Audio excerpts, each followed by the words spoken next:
The information provided in this podcast is educational and not intended to diagnose or treat medical conditions. Dr. Donnie Wilson struggled for decades to solve her numerous health issues and heal her body. But with focused determination, she healed herself. And in doing so, she discovered the Dr. Donnie Stress Recovery Protocol. On this show, you're going to hear from doctors, nutritionists, and experts, along with Dr. Donnie, who will give practical advice and wisdom to help heal your body. This is How Humans Heal.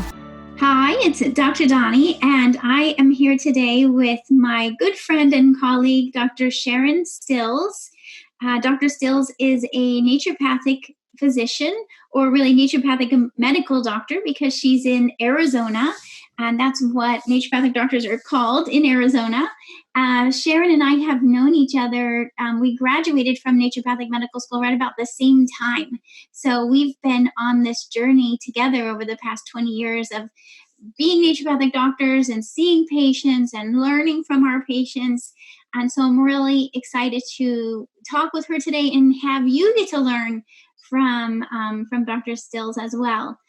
So welcome. Thank you for being here. Thank you. I'm so excited to be here. It's always fun to do a podcast and share and help educate everyone. But when you're doing it with someone, like you said, who you've been friends with for 20 years, is it possible? Yeah, but it is possible. It has been 20 years. And so it's cool to be here with you. So thanks for having me. You're welcome. You're welcome. And I know you help patients with so many different health conditions, from women's health to support during and after cancer to, you name it, sleep and stress and so on. It's one of the things I think you and I have in common is to think through what's the common thread that helps people in a lot of different health situations. And so today we wanted to touch base or talk more about more on this emotional, spiritual level, and even energetic level, that aspect of healing beyond the physical, beyond the nutrients and diet. What other aspects of healing? And so maybe just give us your quick impression of, why do you feel like that's important and why in the healing process with your patients? Oh, what a fun question. I think it's so important because I think that in the way we've been, I don't want to say brainwashed, but I'll say brainwashed, the way we've been trained in conventional medicine, just in society, is that if we are ill, there must be a pill we need to take. Mm-hmm. And so we're just trained to not even really empower ourselves or think about the things that we have so much control of in our own lives, whether it be thoughts we're thinking or the food we're choosing or the activities we're taking place in, that we just kind of go along, and it's not until we get a symptom, and often it's a severe symptom that we can't just push through, that then we're trained to go, oh, I'm really sick, I can't function, let me go to the doctor and let me see him or her for 2.5 minutes and get my prescription and go to the pharmacy and fill it, take the pill, suppress the symptom, and then just go on our way. And that is not, I love the name of your podcast, How Humans Heal, and that's certainly not how humans heal. That's how we suppress and we avoid what's really going on. And so I think it's so important that we really empower ourselves and take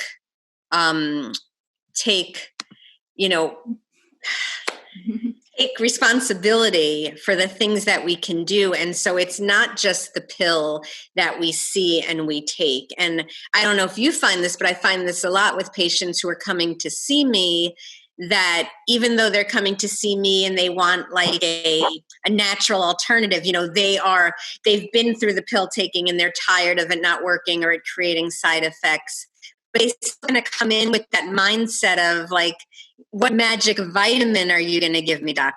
Stills? Mm-hmm. And, I love to give vitamins. I mean, if I moved my camera and went over to my vitamin cabinet, you'd be like, do you have food or do you just have vitamins? And, I take so many pills a day because they supplement what I'm doing. But, how we really heal is a lot of things that we just don't really see.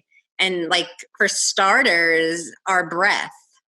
And so breathing is such a phenomenal way to enhance the healing response and healing in our bodies. And I feel like a lot of people, so I hope those of you that are listening, if you're one of those people, that you're like really take this seriously, because like I was saying about patients who come in, so like I'll give a treatment plan, as I'm sure you do, and it'll be like, these are the tests you need, these are the vitamins you need to take, these are the foods you need to eat, these are the activities I want you to do. I want you to start meditating, I want you to be sleeping regularly, so forth. And I feel like a lot of patients, because they've been trained in that traditional way, that they don't really take the meditation, the breathing exercises. They don't take those things as seriously. They're like, I'll take 17 different vitamins. And so I really want people to like shift that. Like sometimes I even think I'm going to say to patients, you know what, you're not getting any vitamins until you start meditating, until you start sleeping, then you can have vitamins. But until you start doing the things that really start help the body to heal, I'm going to cut you off. So I think, there are all these things that are invisible that have such a deep impact on us. And so breathing and meditating to me is like the best medicine around. I was lucky enough to take part in it was a fellow student's research project my first year of medical school, and he was doing a mindfulness-based stress reduction research project. And I was friends with him, and I love to meditate. I've been meditating for years already. So I signed up to do it, and it just changed my life. It like changed the way I looked at medicine and how we really heal. Mm-hmm. And, if we think about stress and all the symptoms, so we do this great little exercise where like you close your eyes and you just imagine like a stressful situation. It can be one that you're really having. Mm-hmm. Maybe it's a job situation or a relationship situation. And you start to feel that in your body. Like, what are you feeling when you imagine the stress of your divorce or your job loss, money stress, or physical illness, or whatever it is, family stress? We all have some kind of stress in our life. Otherwise we'd be dead. Life it's not about getting rid of to be stressed. Exactly. It's not about getting rid of the stress. It's about, learning to respond rather than knee-jerk react. And so you feel that in your body. And then, we get feedback. What did you feel mentally? What did you feel emotionally? What did you feel physically? What did you feel spiritually? Mm-hmm. And people, we're all different, but we also have a lot of similarities. And so you feel your heart racing, you're sweating, you're clenching your teeth, your hands, in the pit of your stomach, you feel fearful, you feel angry. And so it's like all these feelings, when you start to think about them, you feel disconnected from yourself. These are like the symptoms that patients come in complaining with when they have cancer, cardiovascular disease, or digestive issues. And so you really get that physical experience. And then when you can learn to mindfully breathe and mindfully meditate and be present in your life, then you can start to have those symptoms subside. So you really can breathe your way to healing yourself. I love that. I love that. Your computer's talking to you. I know. I'm trying to turn it off.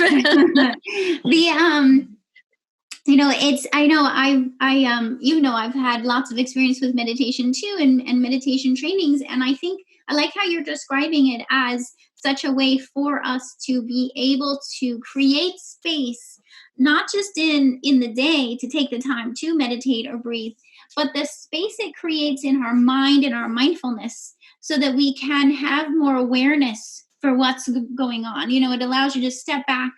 And there's also the piece that just happens without us trying. There's no trying involved. It's actually the opposite of trying. It's just the being. And sometimes it feels like, how is that even possible? But, in order for it to be possible, it just requires getting yourself to and I was going to say sit still, but not even. A lot of times my best meditation is when I'm walking or, doing something active.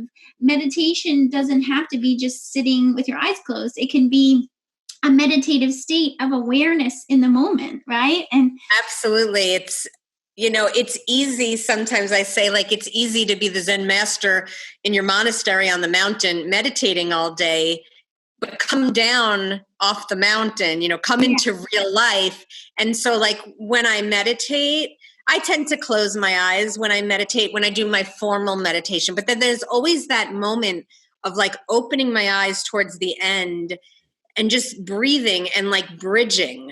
mm-hmm. To remember that meditation is not just the formal practice. Yeah. That's important, but meditation is really what you're doing all the time, in every moment. Mindfulness, I mean, the definition of mindfulness is paying attention on purpose, moment by moment, without, being mean to yourself and beating yourself up. Because, anyone who's listening, like, I hear this a lot. Maybe you hear this too. Oh, I tried meditating. I can't do it. I'm not good at it. My mind doesn't sit still. And that is meditation. No one's going to sit down and just be the Zen Buddha. Right. It's just like, I always use, it's a simple analogy, but no one's going to go to the gym and be like, yeah, let me bench press 500 pounds. You have to work the muscles. You have to work the mindfulness muscle. And so meditation is, initially practice. Actually grabbing your wandering mind and bringing it back to the breath. And maybe in 5 minutes, you got through, like, one breath without thinking about where you're going on vacation next, or, what you forgot to do, or, oops, I should have said that to him and I didn't say that, or, that is it. And it also is an act of loving kindness to not beat yourself up. I find a lot of people, then they get hard on themselves instead of, just being present in the moment and just allowing it to be what it is and allowing it to be a journey. I agree. Like, I love walking. Meditation is just, like, one of my favorite ways to meditate, or getting to a labyrinth and doing a labyrinth meditation. I think those are just great ways. Or even when I'm cooking, I love washing the dishes and just being really present and feeling, I'm weird. I'm like, no, I love to wash the dishes. Don't help me. Go away. And so, feeling the water. It's those repetitive tasks that can be, because you don't have to think about it really. You can just do it, right? Like you're saying, and just allow the experience to be the experience. You can't do anything else while you're really washing the dishes. That's what you're doing.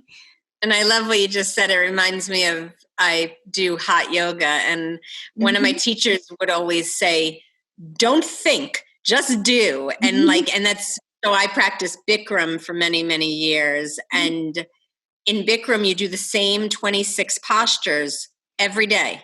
It's the same thing. So it's like puts you into that meditative state. So you don't have to think about, you just kind of know, I'm going into warrior, I'm going into this is what's happening. And so it's this repetition. Yeah. And I think that's why for some people, even something like gardening, some things that we may not even, you may not even really realize that you're meditating, when you're in the moment so much with this task you're doing. And when whatever thoughts are coming to your mind, you might notice it, and then it goes. And then the next thought comes and you let it go. And you're just really paying, in the moment with what you're doing. Maybe some people that's artwork or painting, right? Mm-hmm.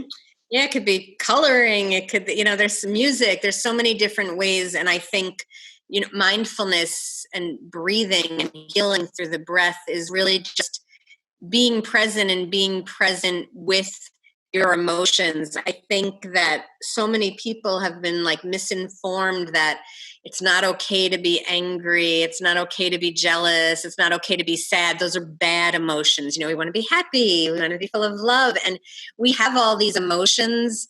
There's a great poem by me, The Guest House. I love that poem where I'm not even going to try and, pretend I'm Rumi. I'll ruin his poem. But, he just speaks about all these emotions coming to your home, and, don't shut them out. Let them in, welcome them in, let them be in your home, because it's when we feel these emotions that we can actually process them and give them space to exist that then they can float on by. It's when we resist or ignore, suppress, that they stay with us and they cause problems. And so we're talking about, invisible, if we think of it from a traditional Chinese medicine perspective, all the acupuncture meridians, which we can't see but have such a huge impact on our health and the connection between emotions and our organs. And so feeling anger and how it affects your liver.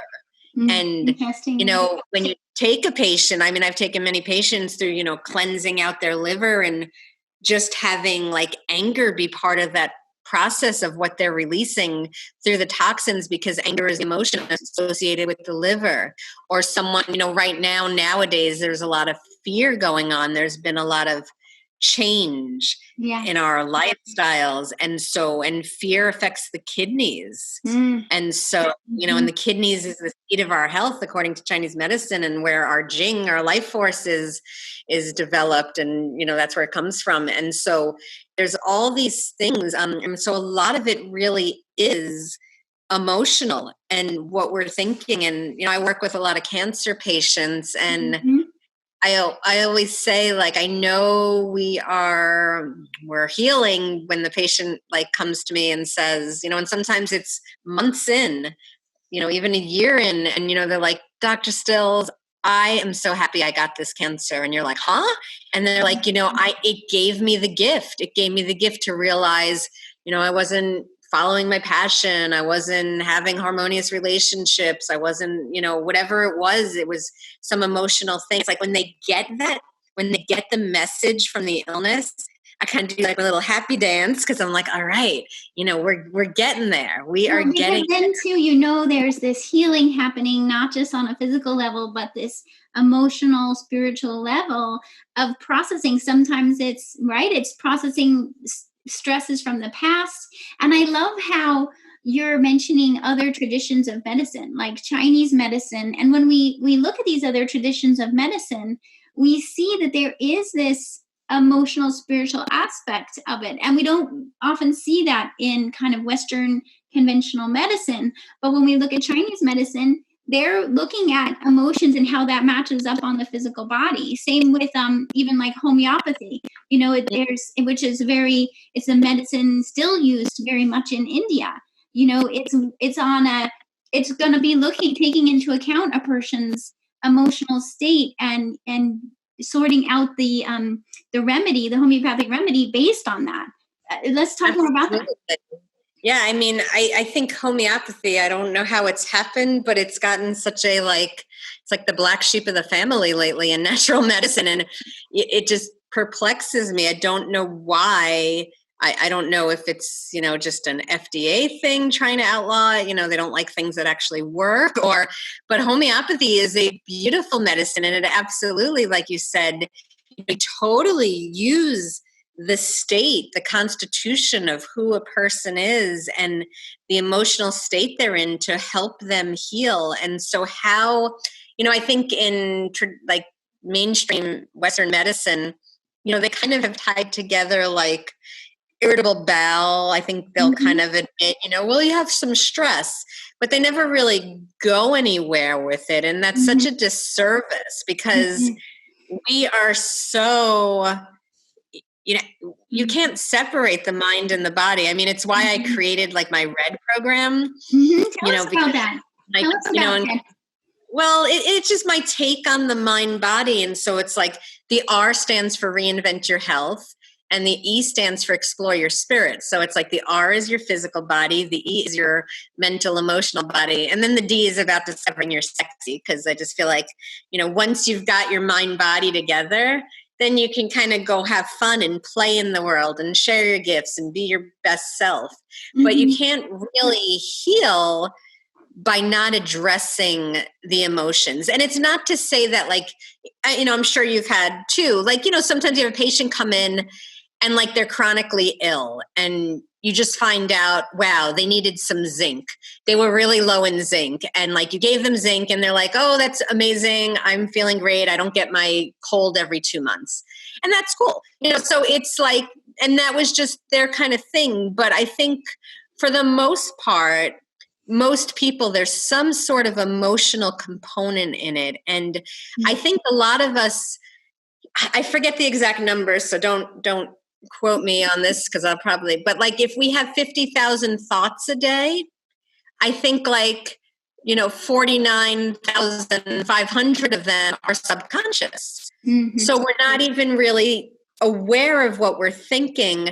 And what I have found in the work I've done on myself and the work I do with patients is that our inner child, our little self who has decided what our storyline is going to be by about the age of 3, mm-hmm. Mm-hmm. That's who's running the show.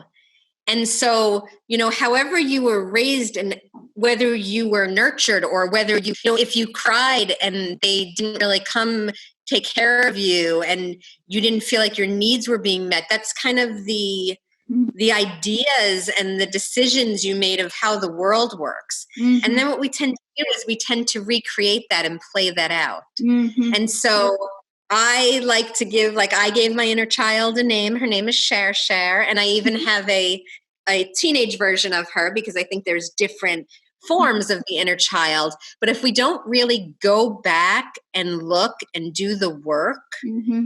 then we're missing a big invisible piece of what's affecting us. And so it's because it's in some ways you could also look at it as what was your experience in childhood? What were also stressful experiences in childhood?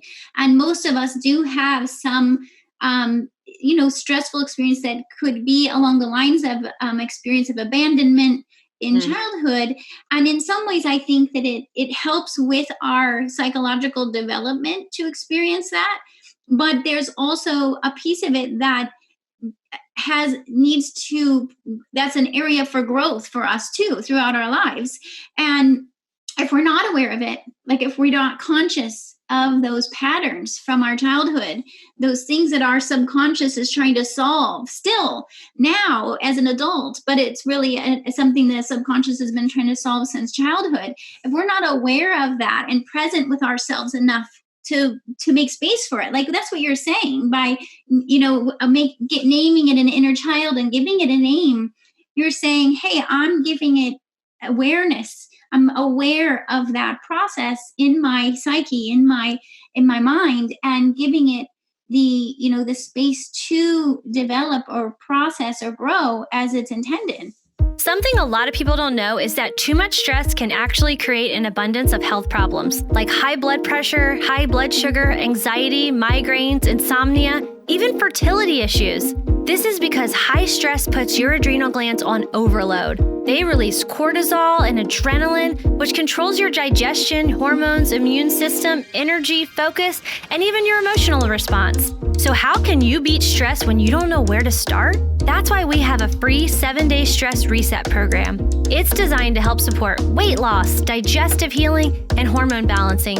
It includes support for integrating self-care. Daily tips come to you by email and video, gluten-free, dairy-free meal plans, as well as grocery shopping lists, journal pages, and more. This free program will help you beat stress and put you on the path to wholeness in your body. Get your plan now for free at drdani.com. Yeah, I mean, I think it's really important. It's a project. And so every once in a while I meet a person or a patient who actually had a healthy, hallmark childhood. But, for the most of us, we have some sort of dysfunctioning that experienced back then that we're carrying. And so you may see someone who I'll, have a woman patient who keeps dating unavailable men. Mm-hmm. And, so you can do the work on her own self-esteem and feeling good about herself.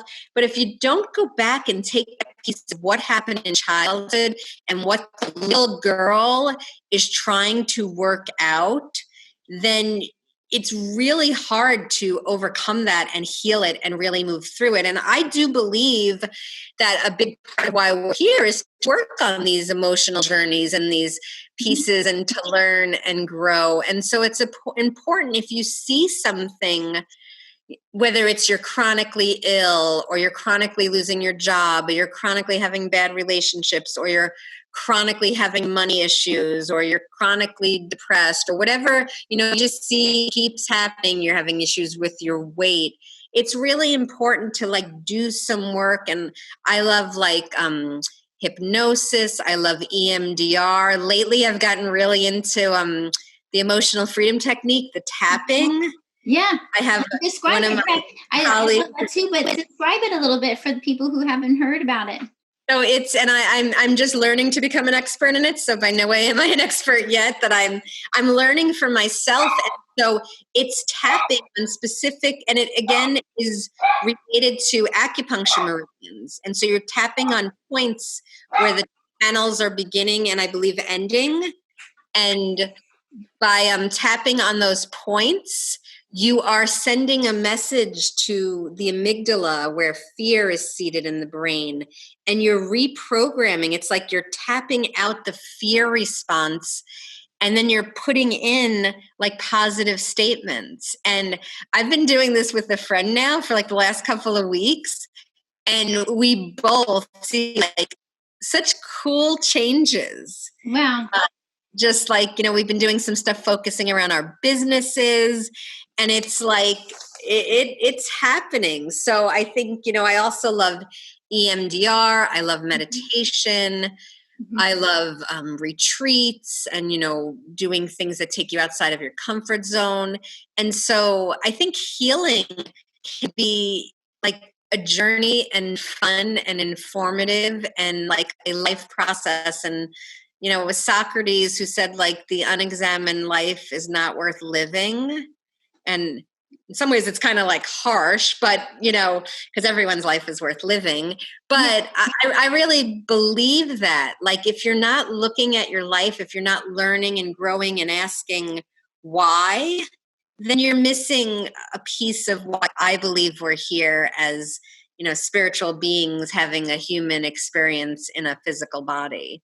And especially if it can help on the healing path too, because there are times then where we'll see sometimes people's sort of health conditions shift as they do this work, whether it's pain that shifts or other immune related issues or hormone imbalances, and I think I'm thinking of it in terms of a resolution of a stress, because of course, if stress is there and it's stuck, then it's going to create health issues. And as we resolve these even emotional, psychological stresses, then it allows the body to shift these patterns.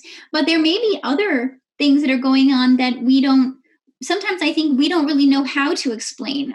Some of this is so, like you said, invisible and such a energetic level that sometimes there is no exact there's nothing we can see, or maybe we don't even have the words for what really happened, but we just know as people who help people on their healing journey that sometimes this is the difference that can make for a person, right? Like, it's such an important piece to think about. And again, like I said, and I tend to I like to, when I take a patient's case, I kind of, take the whole gestalt of them. And often I will start with some physical stuff, mm-hmm. and I'll tell them, look, you have fibroids, mm-hmm. and, let's look at that. And yes, let's do some liver cleansing and some castor oil packs, and let's balance your hormones. And you probably need some progesterone and so on and so forth.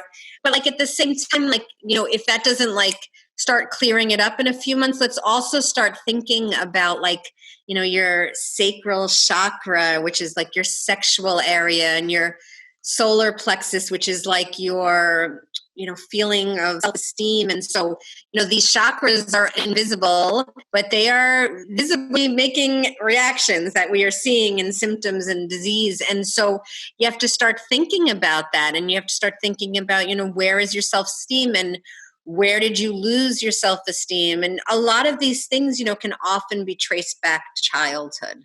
Mm-hmm, mm-hmm. And so, we don't realize it.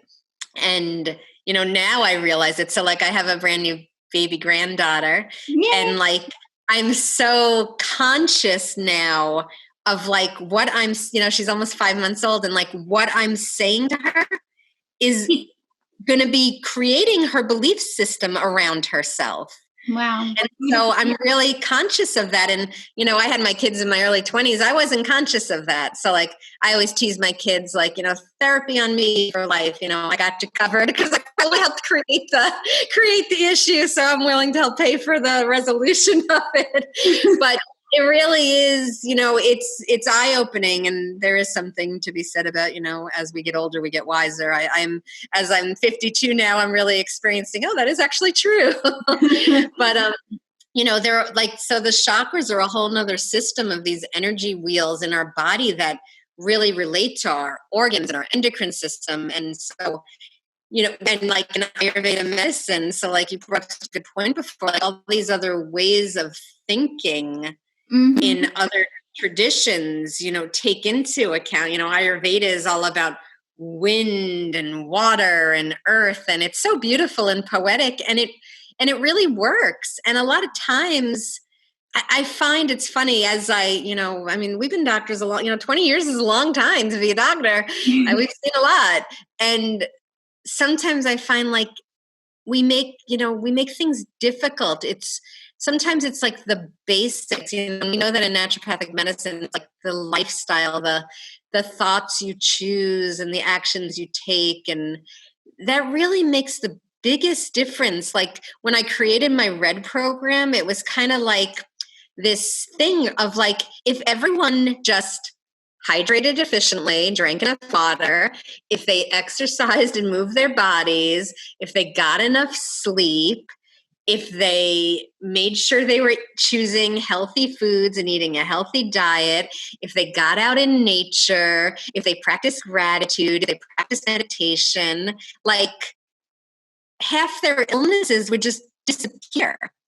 Yeah. These basic foundational things. And like, I'm not a research scientist, but as I was saying that, I'm like, gosh, that'd be such a cool double-blind placebo study to do, because I just know intuitively, like you would see good results. And so, and some of those things are easy to do, eating a healthy diet. Sometimes that's more challenging, especially if you have an eating disorder or you're having, addictions and things. So I get that sometimes the things that are so easy can be hard, but that's where we really need to be focusing. That's how humans heal. I mean, I can't tell you how many times I have seen patients who come in with chronic headaches, with chronic digestive issues, with constipation, with pain, with fatigue, with on and on and on.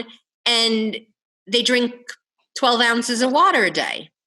And they want me to give them vitamins. I'm like, I'm not giving you anything until you start drinking a sufficient amount, at least half your weight in body ounces. I really like my patients to drink 3 liters a day to really activate the metabolism and physiology. And like, just do that. And then come back and tell me. Well, and I think what it is that sometimes we're so used to things being difficult, and we're so used to, give me something, like climbing a mountain, taking a million pills, like some big intervention. And really sometimes the simplest thing, like drinking water, which, can be the main, main intervention, so to speak, that's going to make a difference, or the main change that can make a difference in a person's health. And like you're pointing out, it's so essential. So let's start with these things that are essential, because the way I say it is they have the biggest likelihood of a positive ripple effect throughout the body, right? Like in some ways we're looking for efficiency. Let's pick the things you can do that's going to have the biggest positive ripple effect, because that's actually a pretty efficient way of healing versus picking something that's maybe going to be positive, but it's only going to make a slight drip in the pond, so to speak. No, we want the drinking plenty of water through the day has the potential for having a huge influence on so many other systems. Just drinking water, you can like start pooping, you can get rid of your headaches, you can have more energy, or like you can, take a ton of magnesium and do castor oil packs and take some white willow bark for your head. You could do all those other things. And like you said, I think sometimes we think like, and sometimes I think like, why are people coming and paying me to tell them to drink water? But, sometimes you need to pay to hear that. And then and the patients who like argue and don't want to do that. and like have excuses. And it's like, again, going back to the invisible, like if you have a house plant and you don't give it water, you physically see it shriveling up. And if you're a good plant mommy or daddy, you're probably going to walk by and go, oh, dang, I forgot to water you. Let me water you and make you bloom and be pretty again. And so the same thing is happening inside in our cells. It's just we don't see it. Yeah. And so we have to remember, we don't have to see something that means, for it to make an effect, that all these things we don't see have such a huge effect on us. For example, Wi-Fi. Yes. And the invisible toxins. And so, Wi-Fi it's just, there's so much harm to it. It's starting to come out. And I know, down the road, I expect it to be something we look back on, like when we used to think it was okay to smoke cigarettes. Mm-hmm. And, there's a reason they tell men not to carry their cell phones in their pockets, like if they want to try and have sperm that works to, produce a baby. And so I just really think, and we're so, and me too, I'm not like sitting on a stool way above you guys. I'm addicted to my cell phone too. It's kind of like my lifeline and everything happens on my phone, but I'm really conscious. I never talk on it I only use it with the speaker. I don't keep it on my body. I put it in airplane mode as much as possible. I don't sleep with my head next to it. I turn off the Wi-Fi at night. So there's ways you can take, there's measures you can take to just start reducing your exposure. So and, true. The same thing goes for the food we eat, like pesticides. It's another invisible, and glyphosate, these are invisible toxins. And, the truth is, like, pesticides make if I was just looking at a sprayed apple or an organic apple, I'd probably want to eat the sprayed apple. It's going to look prettier. It's going to be more well preserved. It's going to be shiny and red and all the things I like. But the truth is, when you eat an apple that's not organic, you're probably eating like 60 pesticides, and a good handful of them are known or probable carcinogens, but we don't think about those things. So it's hard when it's invisible. I think a lot of toxins, that's the thing, people, because it's not something we can really see, it's hard for us to really get, hey, this could have an influence in my body. And, and I love this point, like, what can we see and what can we know about in our environment that is just basically other stresses on our body, whether it's too much of Wi-Fi exposure or too much of like a pesticide or insecticides. A lot of times people, you're in the place you're living, maybe there's insecticides being used and you don't realize it. You're thinking at the moment, you're like, I have to get rid of whatever insects. But lo and behold, the same thing that's killing the insects has a negative influence on us.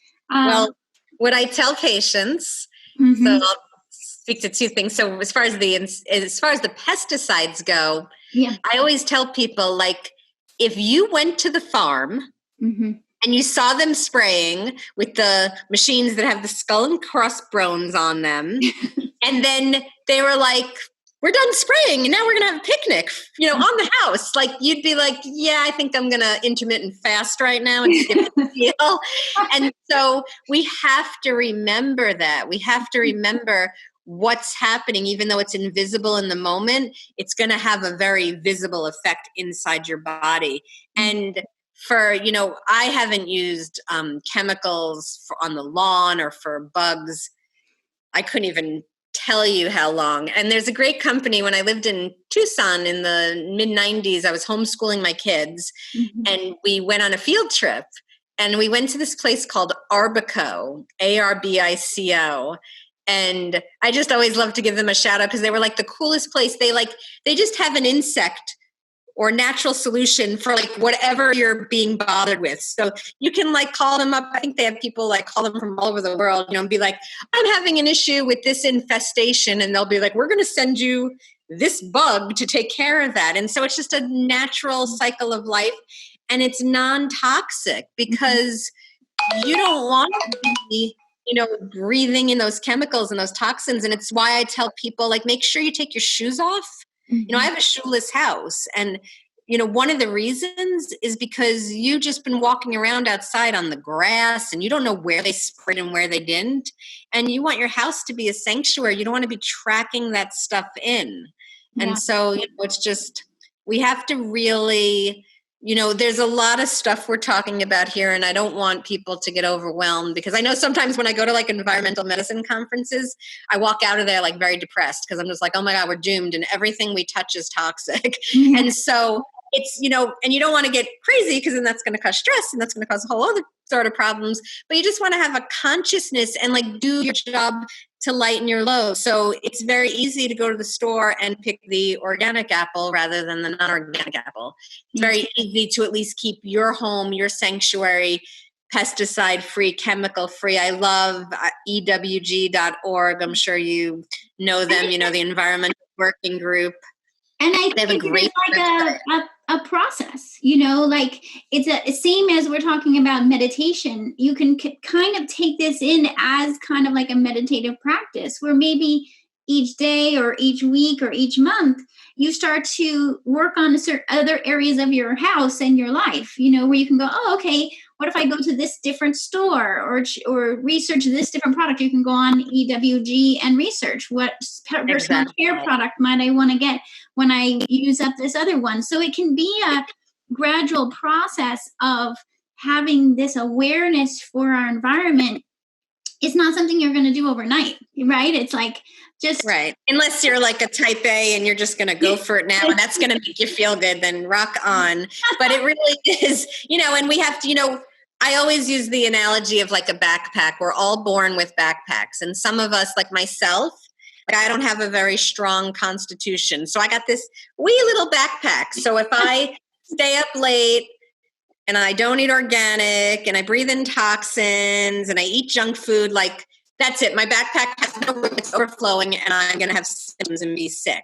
Some people like the, the grandmother who's alive at 110 and she's rocking on her porch, smoking her Marlboros and drinking her whiskey. And she's like, I've never been sick a day in my life. She got this huge giant backpack and she can just do whatever she wants and it never overflows. Yeah. Most of us, are not her. And we're somewhere in between. And a lot of the people that are chronically ill do have small backpacks. So all these things that you can make changes make a big difference, because if you can lighten the load in your backpack, you can lessen your symptoms and your disease expression. Sharon, I love this. I mean, this has been so much fun talking through all of this with you. I think it's been, it's a lot of information that I think will help people to understand, even the things they can do that they thought maybe that little change wouldn't make a difference, that these, quote, little changes can actually add up to big changes. And I love this idea too of just learning from other cultures about not only ways that they integrate emotional, spiritual healing, but also how they look at the body as a whole and how we have integrated parts and systems in our body, that it's not separate, that it's mind, body together, but also all the different parts of our body are communicating and honoring that, and how to honor our humanness and our human needs. I love your plant analogy of, looking at ourselves as part of nature and seeing sometimes just to remind us of how as part of nature, what do we need to give ourselves in order for us to thrive and to be healthy? So we are part of nature. We are part of it now, right? We are part of it. We're little house plants. How can people find out more about you and connect with you? Well, they can find me at drstills.com or Dr. Sharon Stills on Instagram or on Facebook. I have a Red Hot Healing page and group. And, if they're interested, I have my red deck of cards, which you can find at drstills.com. They're really inexpensive and they're 39 cards of all these little various tips. And I always say, for a small investment, like even if you just took one tip and, there's hundreds of tips in there because each card has 3 or 4 tips and there's 39 of them. Even just one tip, like if you stop taking off your shoes, you start taking off your shoes, or you drink enough water, or you practice gratitude, like just one little tip can have such a huge impact on your life. And so that's why I did it, because my goal is to really, I know I can't work with every single patient out there. It's not, but there's so many things I've learned from so many years that, will work no matter whether you're trying to stay healthy, prevent disease, reverse disease. There's so many things you can do. And a lot of them can just be simple and things that you can do to empower yourself and feel good about. I love it. And I love the real message of acceptance of self, that, and just making it real in real life. Like, here's these fun little cards. They can be just little pleasant reminders to laugh at ourselves and learn from ourselves and just, again, be human, allow yourself to be yourself and learn along the way. So thank you so much for being here. Thank you for having me. Yay, it's very fun and I appreciate it. And we'll be in touch, of course. I'll talk to you soon. Okay. Bye, everyone. Thank you. Thanks for listening to How Humans Heal. If you liked this episode, leave a rating and a review. And for more resources, visit drdonnie.com.